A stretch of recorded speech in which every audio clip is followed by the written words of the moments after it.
पल न्यूज के news room से मैं हूं आपके साथ नदीम अकरम। देश के तमाम मुद्दों पर तो बहस की जा रही है, देश के तमाम मुद्दों पर बात की जा रही है, पर एक मुद्दा ऐसा भी है जहां पूरी तरीके से हर किसी ने चुप्पी इख्तियार कर ली है। चाहे तमाम दिग्गज आला कमान नेता हों, चाहे सोशल एक्टिविस्ट हों, चाहे जर्नलिस्ट हों, हर कोई जो है कश्मीर के मुद्दे पर पूरी तरीके से खामोश है। क्योंकि धारा 370 हटने के बाद जिस तरीके का रवैया कश्मीरियों के साथ अपनाया गया है वो किसी से छुपा हुआ नहीं है। इंटरनेशनल लेवल पर भी लगातार धारा 370 हटने के बाद मोदी सरकार की क्रिटिसिज्म झेलनी पड़ रही है। तो वहीं लगातार सवाल यह भी उठ रहा है कि आखिरकार ये आतंकवाद के नाम पर कश्मीरियों का नरसंहार क्यों हो रहा है, कश्मीरियों को मौत के घाट क्यों उतारा जा रहा है। एक एक कर तमाम खबरें जो हैं सामने आ रही हैं, जिसमें हैदरपुरा एनकाउंटर पर पूरी तरीके से सरकार की जो नाकामी थी वो खुल करके सामने आ गई है। तमाम लोग जो हैं हैदरपुरा की घटना पर उबल गए हैं और सरकार से सवाल पूछ रहे हैं कि आखिरकार ये किस तरीके का मनमाना रवैया कश्मीर में चल रहा है। क्योंकि अब राजनीतिक पार्टियों की बयानबाजी भी हैदरपुरा एनकाउंटर को लेकर के तेज हो गई है।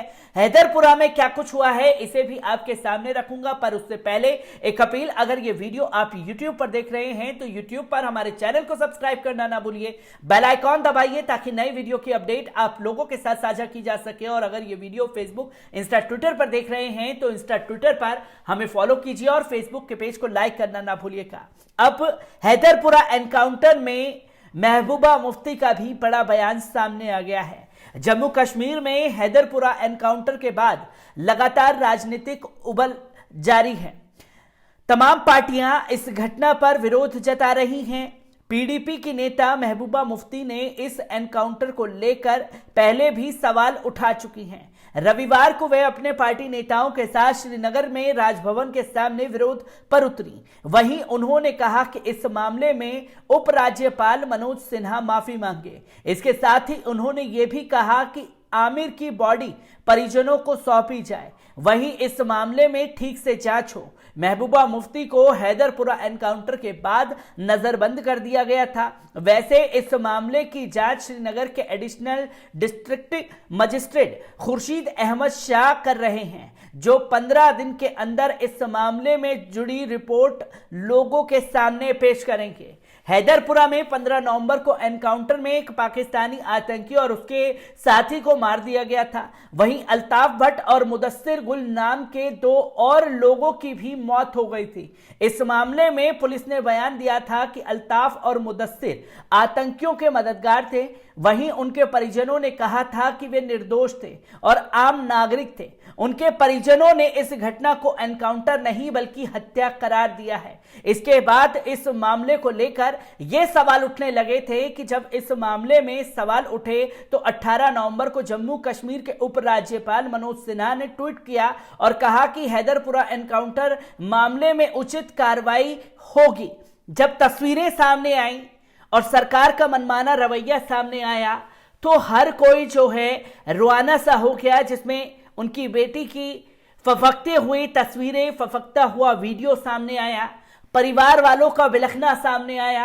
तो हर कोई ये सवाल करने लगा कि आखिरकार ये सब कुछ चीजें कश्मीर में चल क्या रही हैं, क्या कुछ लोगों का रिएक्शन है, इसे भी जान लेने की जरूरत है। जिसमें आभा शुक्ला लिखती हैं कि हैदरपुरा एनकाउंटर की खबर ने एक बार फिर मेरा दिमाग सुन कर दिया है। जबकि एनकाउंटर या क्रॉस फायरिंग में किसी के मारे जाने की खबर सुनती हूं तो विचलित हो जाती हूं, क्योंकि ऐसे 99% मामले फर्जी होते हैं। पूर्वोत्तर में आदिवासी और कश्मीर में मुस्लिम युवा ही ज्यादातर इसका शिकार होते हैं, जिसको आराम से नक्सली और आतंकी कहकर मौत की नींद सुलाया जा सकता है। और यकीन मानिए इस पर किसी को शक भी नहीं होता।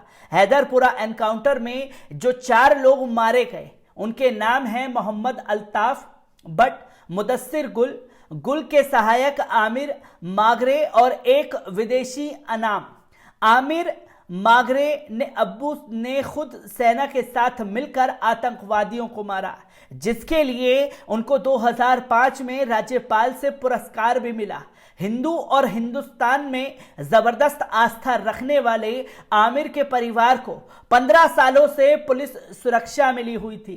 इनके देशभक्त वालिद को बेटे का शव भी देखने को नहीं मिला।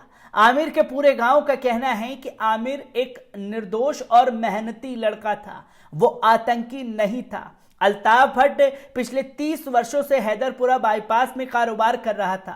इसने भवन मुदस्सिर गुल को किराए पर दिया था और मुदस्सिर गुल का सत्यापन पुलिस थाने सदर में कराया गया था। इसके भाई का भी कहना है कि पुलिस वाले इसके यहाँ आते जाते चाय वगैरह पीकर चले जाते थे। अगर कोई शक था तो बात कर सकते थे। मुदस्सिर गुल पेशे से दांत का डॉक्टर था और उसका भी कोई आतंकी गतिविधि में लिप्त होने का प्रमाण नहीं था।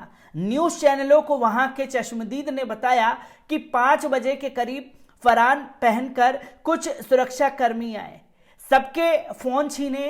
कुछ समय बाद अल्ताफ और मुदस्सिर को ले गए और कुछ समय के बाद फायरिंग हुई और दोनों कभी वापस नहीं लौटे। कश्मीरियों से धारा 370 छीन ली।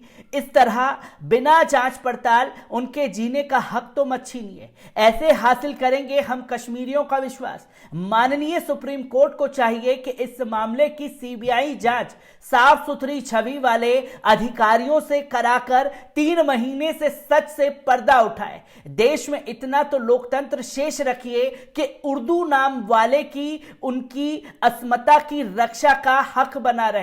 आज हम सबको अल्पसंख्यकों और आदिवासियों की ढाल बनने की जरूरत है, वरना इतिहास हमको कभी माफ नहीं करेगा। तो जो तस्वीरें कश्मीर से सामने आ रही हैं उस पर हर कोई विचलित हो उठा है और हर कोई यह सवाल कर रहा है कि अल्ताफ भट्ट, मुदस्सिर, आमिर मागरे जो कि आम नागरिक थे, आमिर मागरे को पुलिस वालों ने गिरफ्तार किया और आमिर मागरे का इतिहास गवाह है कि उनके दादा परदादा, उनके बाप फौज में थे और देश के लिए उन लोगों ने कई लड़ाइयां लड़ी। क्या देश की सेवा करने का आमिर मागरे को सजा मिली? ये सवाल लगातार खड़ा हो रहा है। तो वहीं अल्ताफ भट्ट और मुदस्सिर को लेकर के लोगों का ये कहना है कि वो आम नागरिक थे। अगर प्रशासन को या सरकार को किसी तरीके का अगर शक था तो उन लोगों से बातचीत की जा सकती थी। आप अपने सुरक्षा दल बल के साथ आए, उनकी दुकानों पर गए, उन्हें दुकानों से उठाया, अपने साथ लेकर के चले गए और फिर कुछ देर बाद गोलियों की चलने की आवाज आती है। पुलिस वाले जो भी जाते हैं वो साथ तो आते हैं, पर अगर लौटता है तो मुदस्सिर भट्ट और तमाम लोगों का शव, जिन्हें आतंकवाद के नाम पर बलि का बकरा बना करके मार दिया गया। ये तस्वीर लगातार सामने आ रही है और इस पर बवाल मचा हुआ है कश्मीर में। पर मजाल के गोदी मीडिया इन तमाम मुद्दों पर बहस करके लोगों के सामने लोगों को दिखाने की कोशिश करे कि आखिरकार ये सब कुछ किस तरीके का तानाशाह रवैया कश्मीर में चल रहा है। मैं ऐसी ही खबरों से आपको रूबरू कराता रहूंगा। दीजिए इजाजत, शुक्रिया।